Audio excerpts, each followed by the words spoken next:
Игорь Николаевич, здравствуйте.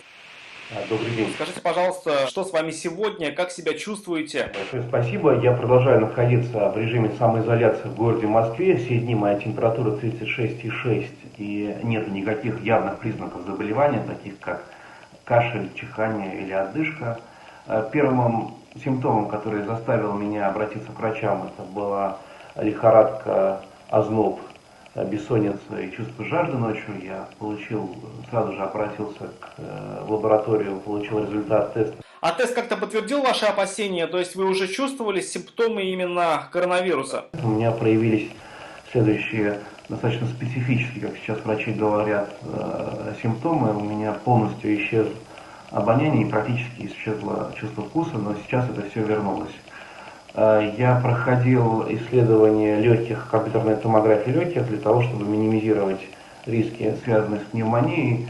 Томография показала, что есть влияние вируса, но оно минимальное.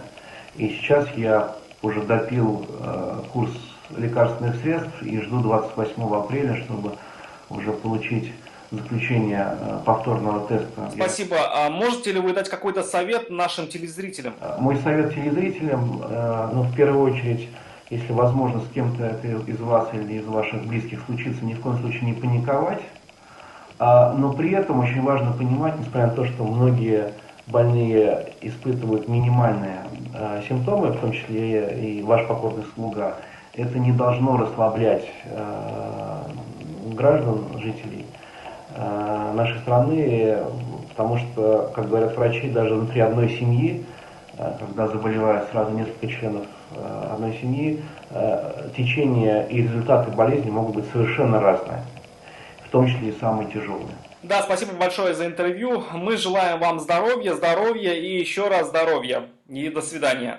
Всем хорошего здоровья, не болейте. Авыр һәм мөмкин кадәр илә булу соралган вакытта ТНВ телеканалы тамашачыларга яраткан фильмын кабат карау мөмкинлеген бирә. Хәзер "Синең күзләр" фильмы ТНВ.ру сайтында бар. Бу көннәрдә өйдә булыйк. Все новости дня, выпуски программы «Новости Татарстана», программы и фильмы на сайте tnv.ru и на YouTube-канале ТНВ. Подписывайтесь.